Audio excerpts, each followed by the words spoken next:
Bienvenido al canal de YouTube de Acercate a la Vida. Esperamos que disfrutes de este mensaje y puedas compartirlo con quienes necesitan escucharlo. No olvides suscribirte y hacer clic en la campanita para no perderte de nuestras actualizaciones. La reflexión de hoy, la cruz y la obra de tu identidad. No quiero evitar hablar de lo que es el tema de esta semana, de este fin de semana, pero no quiero desconectarlo con lo que hemos venido hablando en este mes acerca de nuestra identidad en Cristo. Todos sabemos que cuando nosotros necesitamos renovar un documento de identidad, precisamente se nos habla, se nos presenta un formulario que hay que llenar donde figura quién es tu padre y dónde naciste, y eso refleja nuestra identidad. Nosotros tenemos identidad en Dios precisamente porque en Cristo nacimos de nuevo y por ese nuevo nacimiento hemos sido incorporados al reino de Dios. De manera que nosotros tenemos identidad en Dios porque tenemos Padre y porque tenemos territorio. Bendito sea el Señor, eso nos da identidad. Pero además, yo quiero hablar de lo que serían los rasgos característicos de alguna identidad. Quiero decir con esto, hay personas que son conocidas por determinados rasgos de sus características en mi pueblo, y en este sentido, la pregunta que traslado, cosa que no me tuve que hacer en estos días, es ¿por qué cosas te conoce la gente? Si alguien tiene que hacer referencia a tu persona, ¿cuál es la característica que se destaque por la cual te conoce la gente? Por ejemplo, en mi pueblo había una familia de apellido Cofré. Como integrante de esa familia, un muchacho bien gordito, tenía una camioneta Chevrolet modelo 29, y él andaba por la calle y me encontraba a mí, a mi padre, a mi hermano, y el saludo que él sacaba la cabeza por la ventanilla y decía: ¡Esto es Peisoto! Y seguía andando, y encontraba por ahí a don Ramírez, y decía: ¡Eso es Ramírez! Y seguía andando y encontraba a Miguel Canto y decía: ¡Eso es Canto! ¿Saben cómo era conocido el gordo? Como el que saludaba con esos. Aquí en Cipolletti había un tiempo atrás un muchacho que le decíamos el primo. Lo conocía todo el mundo y tenía algunas características muy particulares que voy a mencionar, porque no es el caso, repartió la presencia de Dios el muchacho, pero todo el mundo en el pueblo lo conocía como el primo. Algunos se ven acordar. ¿Por qué características te conoce la gente a vos? Esto tiene que ver con la cruz y tiene que ver con el territorio y tiene que ver con los nuevos rasgos que Dios pone en nosotros como consecuencia de nuestro vínculo con Dios. Y empecé en ese sentido, quiero mencionar algunos casos bíblicos. Por ejemplo, leí toda la vida esta historia, pero nunca me había detenido hasta hace un tiempo atrás en algo particular que encontramos en el libro de Génesis cuando la Biblia habla de Enoc. Enoc, muy particular.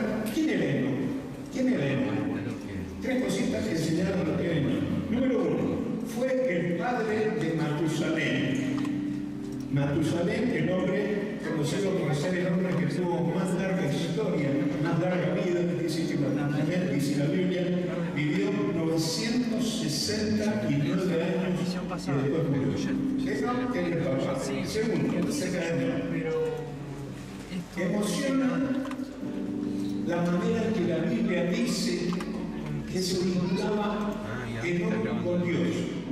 En el libro de Génesis 5:24 dice que Enoc vivió andando en una íntima comunión con Dios. La palabra íntima aquí es muy profunda, no voy a tener tiempo para explicarlo, pero en el hebreo tiene un significado de una profundidad desconocida, mucho más allá de lo que nosotros podemos entender como profundidad.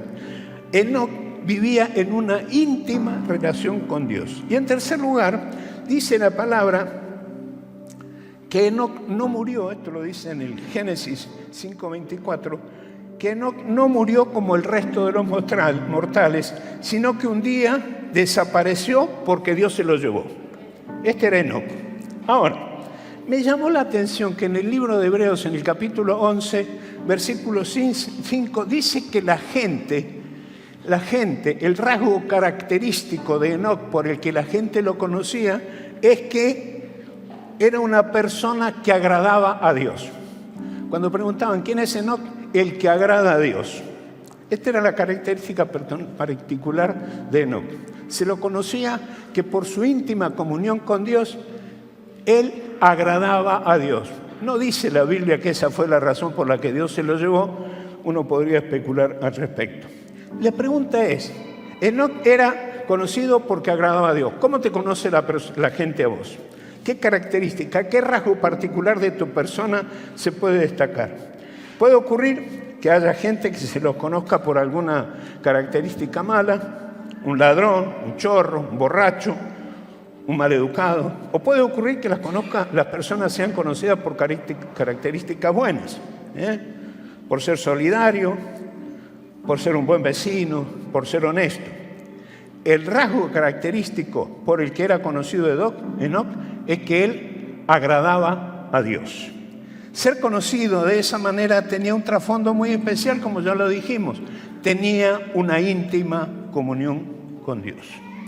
¿Cuáles son las características por que la gente te conoce? Quiero insistir en esta pregunta porque tenés que darte cuenta que desde el momento que conoces a Dios cambian los rasgos de tu identidad y te empezás a expresar de otra manera. Desde el día en que conociste a Cristo, si lo conociste, si te entregaste a Él, si empezaste a vivir de acuerdo a la voluntad de Dios, seguramente algo cambió. Cuando cambió, ¿cuál es la característica que te destaca por el que la gente te puede conocer? Miren este otro caso. Un ciego sanado por Jesús. Al pasar Jesús, estoy leyendo ahora en el Evangelio de Juan, capítulo 9, versículo 9 en adelante. Al pasar Jesús vio a un hombre ciego de nacimiento y le preguntaron sus discípulos diciendo, Rabín, ¿quién pecó? ¿Este o sus padres para que haya nacido ciego? Respondió Jesús, no es que pecó este ni sus padres, sino para que la obra de Dios se manifieste en él. Me es necesario hacer la obra del que me envió, entre tanto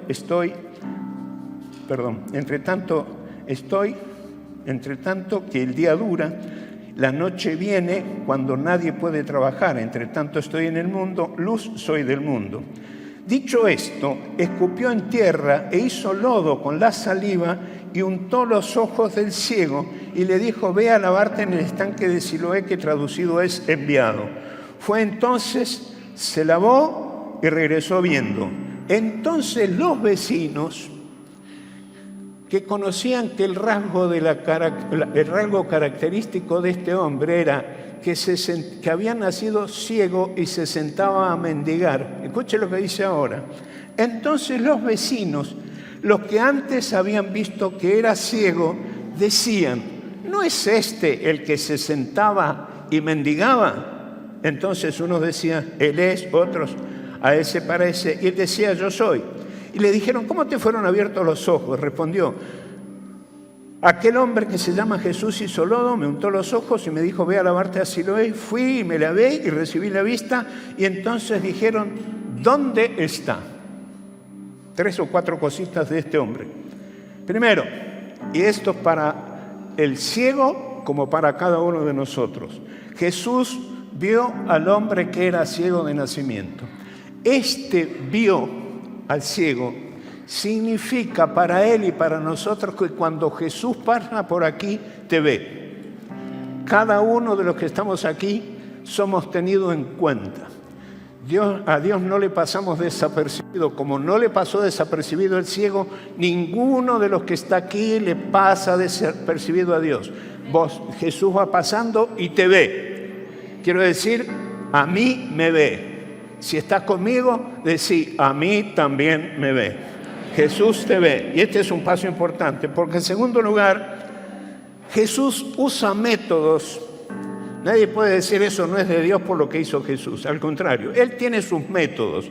En este caso, escupió, con la tierra hizo el barrito y se lo untó al ciego. Si alguien ve a alguien haciendo una cosa así, uno puede decir esto no es de Dios porque Dios no es desordenado y hace las cosas de otra manera. Pues Jesús lo hizo. Yo no sé cómo eran las escupidas de Jesús, pero escupió. Y como dice la Biblia que él era hombre, debe haber sido una escupida igual a la mía. Pero para poder untar los ojos tiene que haber sido grandecita. Porque además hizo barro. Y si puso mucha tierra y le faltó líquido, habrá escupido de vuelta. Ese barro de la saliva de Jesús es lo que le untó en los ojos. Claro, como lo mandó a lavarse al estanque de Siloé, algunos dirán, bueno, el milagro lo hizo el estanque de Siloé. No, el milagro fue completo. El barrito hecho con la saliva de Jesús y el estanque de Siloé. Solo fueron los instrumentos, porque el que sanó y dio la orden para que este hombre recibiera la vista fue Jesús. Fue Jesús. Fue Jesús. Ni el barro, ni Siloé. Ese es solamente un método, pero el poder sanador es el de Jesús. En tercer lugar, este hombre era ciego y era conocido como el que mendigaba, era ciego de nacimiento y mendigaba. Pero luego del encuentro con Jesús, el rasgo característico por el que este hombre era conocido es que se lavó y recibió la vista. Algo cambia cuando te encontrás con Jesús. Si has tenido un encuentro con Jesús o podés declarar que tuviste un encuentro con Jesús y algo no cambió o no cambió nada, yo diría que tenés que tener un encuentro con Jesús, porque nadie puede estar en la presencia de Dios y salir de la misma manera. Si vas a Él porque Él te ve y sabe cómo estás y hace algo para que cambie tu situación, algo tiene que haber cambiado. Eso le da un nuevo carácter, un nuevo rasgo de identidad a tu persona. Quinto lugar, los que conocieron al ciego de nacimiento que mendigaba y conocieron que fue a Jesús, Jesús le dio la vista, cuando lo vieron dijeron, ¿dónde está ese Jesús? Quiero decirte, los cambios que se producen en tu vida son los que motivan a que otras personas quieran buscar a Jesús. No, parece que no están aquí, hermanos. Si Dios ha hecho algo en tu vida, por lo que Dios ha hecho en tu vida, por este rasgo nuevo de característica que Dios ha puesto en vos, la gente tiene que ser convocada a un encuentro con Jesús. Si no lograste eso, hermano, te tenés que preguntar si en este día no tenés que venir aquí adelante y decirle, Jesús, transfórmame.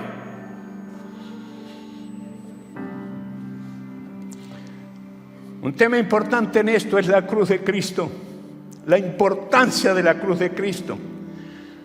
Todos saben que la cruz era conocida como un instrumento y un símbolo de muerte. Era usada para dar muerte a los delincuentes más peligrosos de la época de Jesús. Jesús no era delincuente.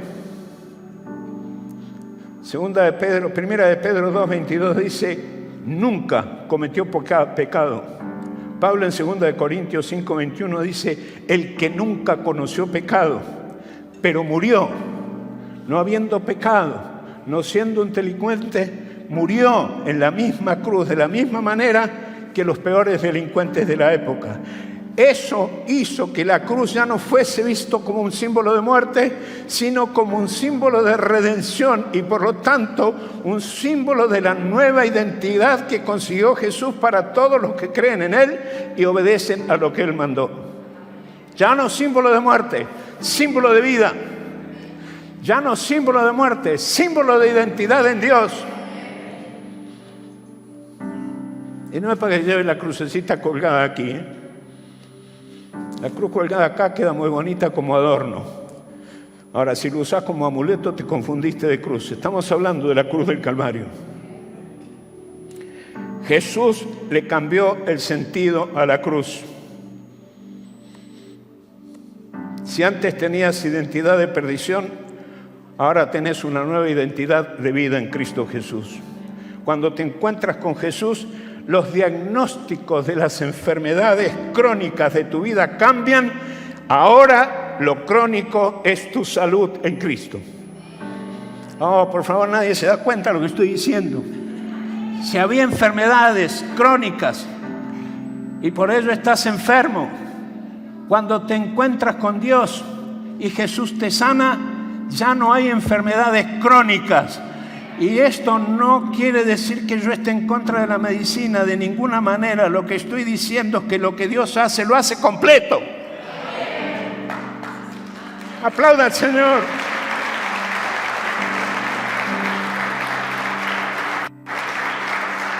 Escuche, la cruz te da sanidad.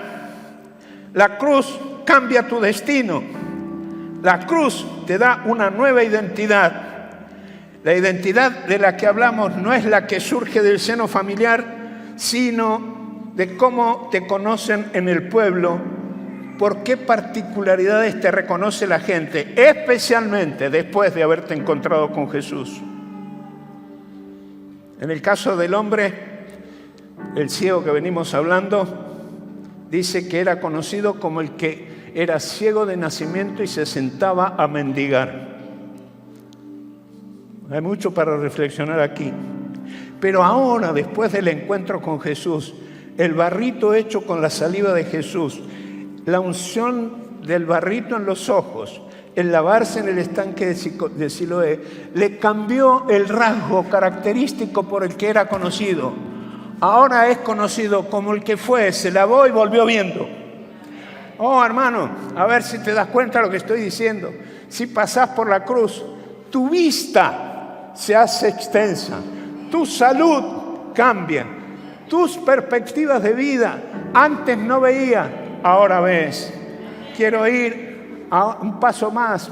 Yo encuentro en el Evangelio de Marcos un manantial de milagros hechos por Jesús.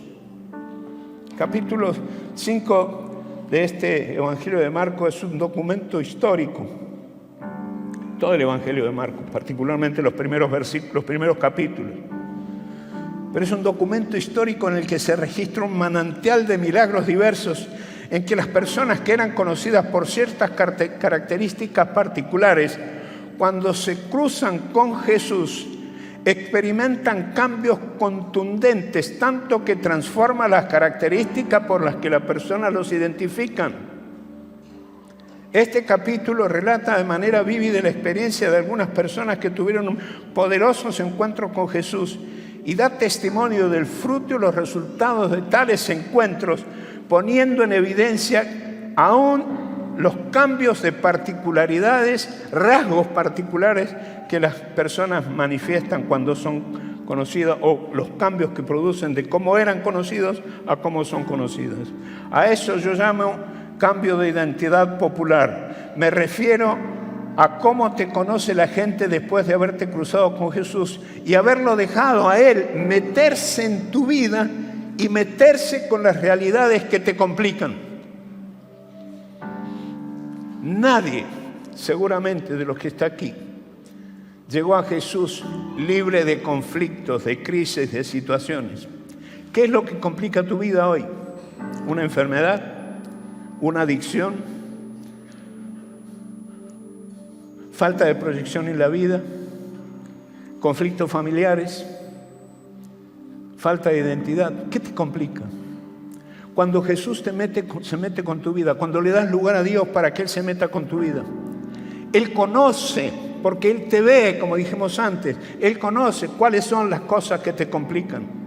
Eso es precisamente lo que a Jesús le importa tratar. Y cuando dejas que Él lo trate, esas cosas que te complican desaparecen por el poder y la misericordia de Dios y adquirimos un nuevo rasgo de identidad y la gente dice, a este le pasaba tal cosa, mirá lo que es ahora. ¿Y qué le pasó? Se encontró con Jesús.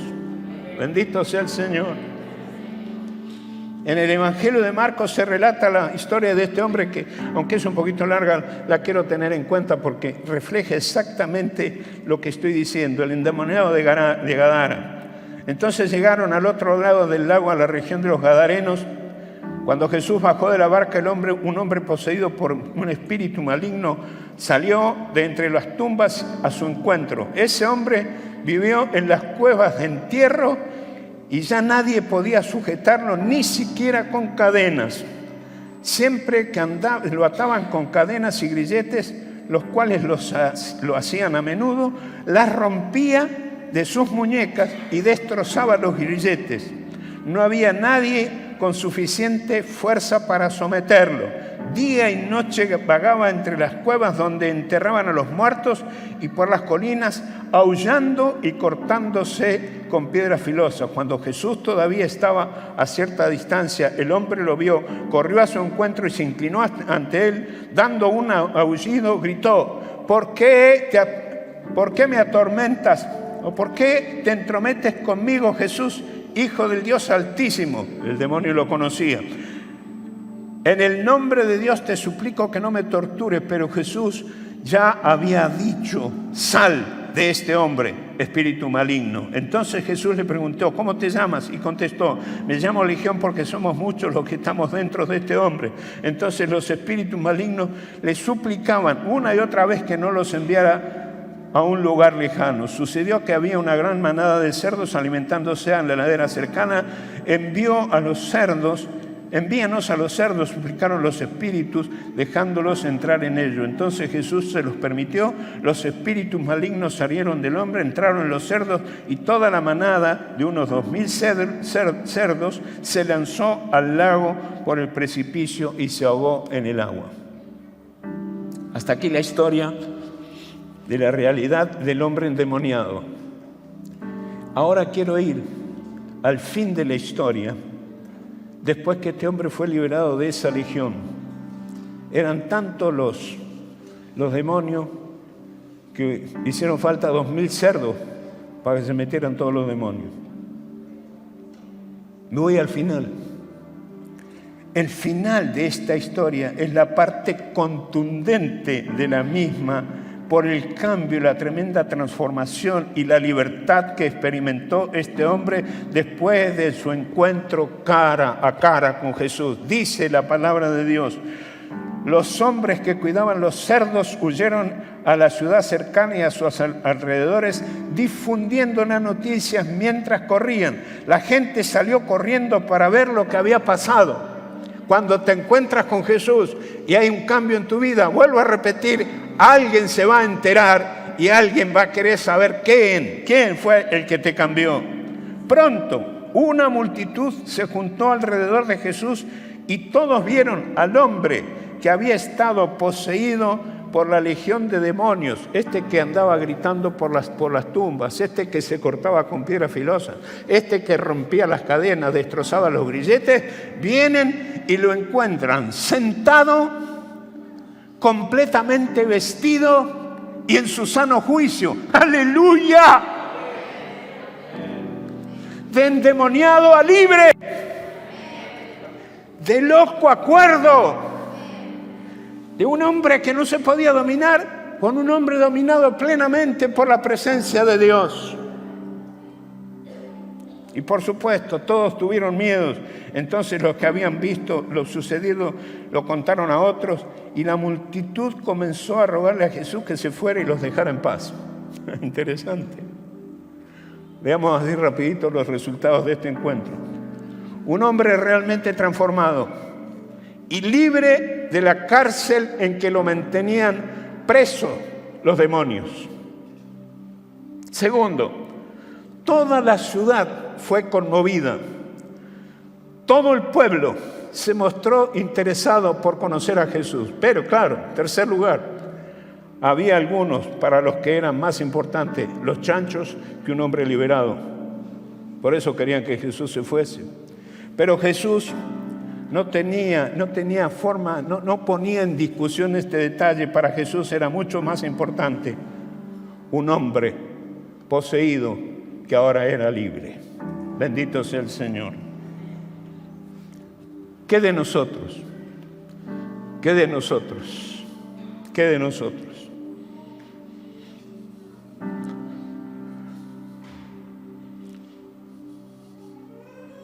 No se preocupe por la pausa que estoy haciendo. Algo está pasando esta mañana aquí. Yo sé, percibo en mi espíritu que el Espíritu Santo está haciendo algo en muchos de los que estamos aquí. Tengo la convicción de que hay gente esta mañana aquí que necesita este encuentro con Jesús. No importa que sea lo que estás viviendo. Y si en este momento no estás pasando por ninguna crisis, no importa, pero no tenés comunión con Dios, necesitas igualmente a Dios. Necesitas encontrarte con Jesús. Él está aquí, la Semana Santa no es completa si tu vida, si escuchando el mensaje que estamos escuchando en esta mañana acerca de la victoria de Cristo sobre el pecado hacia la cruz, no está completa esta semana si nosotros no vemos que hay gente que dice, gloria a Dios, esto es para mí. ¿Qué vas a hacer con estas historias que estamos narrando? Te quiero invitar a que no te limites a sorprenderte solamente con estas historias y solo tengas historias prestadas para contar. ¿Te enteraste de lo que le pasó al ciego de nacimiento y mendigaba y ahora ve? ¿Te enteraste del gadareno que era un loco y ahora está sano en su sano juicio? ¿Te enteraste de tantas cosas? ¿Te enteraste de Enoc, que tenía comunión con Dios y por eso era conocido como alguien que agradó a Dios? ¿Te enteraste? Eso es simplemente contar historias prestadas. Y lo que quiero hacer en esta mañana es invitarte a que no te dejes sorprender solamente por estas historias, sino que estas historias te comprometan, te llamen, te inviten a decir, yo quiero vivir esa experiencia y que los rasgos característicos de mi personalidad, por lo que soy conocido, cambien y empiece a tener un nuevo rasgo de identidad en Dios. Sacale provecho a estas historias, haciendo que te guíen a un encuentro personal con el mismo Cristo que produjo una transformación en cada una de estas personas, y tendrás para contar y dar testimonio de la transformación que Dios quiere y hace en tu vida. Invita a Cristo a ser el Señor y Salvador de tu vida. Abrí la puerta de tu vida y sé lleno del Espíritu Santo para que quite lo antiguo que te daña y te llene de su presencia para edificar una nueva historia, provocando un giro profundo en la dirección en que caminabas. Enoc era alguien conocido porque agradaba a Dios. Enoc no andaba contándole a todo el mundo que él agradaba a Dios. La gente que lo rodeaba se daba cuenta por el modo de vivir de Enoc que él agradaba a Dios. Así vos también podés vivir agradando a Dios y que la gente te identifique por algunas características que den testimonio del cambio que el Señor produjo en vos. Que a su vez tu persona muestre tu fuerte vínculo con Dios y el fruto del favor de Dios en tu vida. Que así como el gadareno era conocido por su locura, luego del encuentro con Jesús lo conocían como alguien lleno de paz y en su sano juicio, la gente que te conoce dé testimonio del cambio que Dios ha producido en tu vida. Que de la misma manera que el ciego de nacimiento no podía decir con precisión quién era Jesús cuando le preguntaron, puedas afirmar con el mismo énfasis que él lo dijo, lo único que sé es que antes era ciego y ahora veo. Lo único que sé es que antes era ciego, no veía el futuro con esperanza para mí, pero ahora veo que mi vida tiene sentido. Tengo esperanza, tengo paz. Ahora veo el horizonte de mi futuro y no dudo que edificaré mi vida sobre un fundamento firme y estable, que bendeciré a mi familia y que voy siempre tomado de la mano de Dios. Que los rasgos que te caracterizan, por los que la gente te conoce, hablen bien de vos. Que los rasgos que caracterizan tu vida, por los que la gente te conozca, hablen bien de vos. Y por ese testimonio, la gente hablará bien de Dios y querrán buscarlo. Tu vida habla más fuerte que tus palabras. Esto significa que los rasgos característicos de tu identidad dan testimonio de lo que Dios ha hecho en tu vida sin que hayas emitido una sola palabra.